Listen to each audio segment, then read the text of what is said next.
দক্ষিণ এশীয় অঞ্চলে আঞ্চলিক সহযোগিতা বাড়াতে সার্ককে পুনরুজ্জীবিত করার জন্য পাকিস্তান সরকারের প্রতি আহ্বান জানিয়েছেন অন্তর্বর্তী সরকারের প্রধান উপদেষ্টা অধ্যাপক ডক্টর মোহাম্মদ ইউনূস। বিকেলে রাষ্ট্রীয় অতিথি ভবন যমুনায় ঢাকায় নিযুক্ত পাকিস্তানের হাই কমিশনার সৈয়দ আহমেদ মারুফের সাথে সৌজন্য সাক্ষাতে তিনি এই আহ্বান জানান।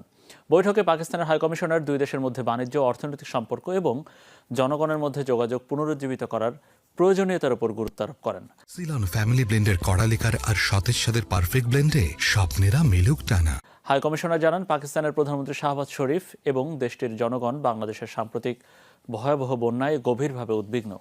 পাকিস্তান বাংলাদেশকে সহায়তা করতে প্রস্তুত। এ সময় পাকিস্তানি নাগরিকদের জন্য বাংলাদেশের ভিসা প্রক্রিয়া সহজ এবং দুই দেশের মধ্যে সরাসরি ফ্লাইট চালুর আহ্বান জানান পাকিস্তানের হাই কমিশনার। আন্তর্জাতিক মঞ্চে রাশিয়া বাংলাদেশের পাশে থাকবে বলে জানিয়েছেন বাংলাদেশে নিযুক্ত রাশিয়ার রাষ্ট্রদূত আলেকজান্ডার মান্টেটস্কি। বিকেলে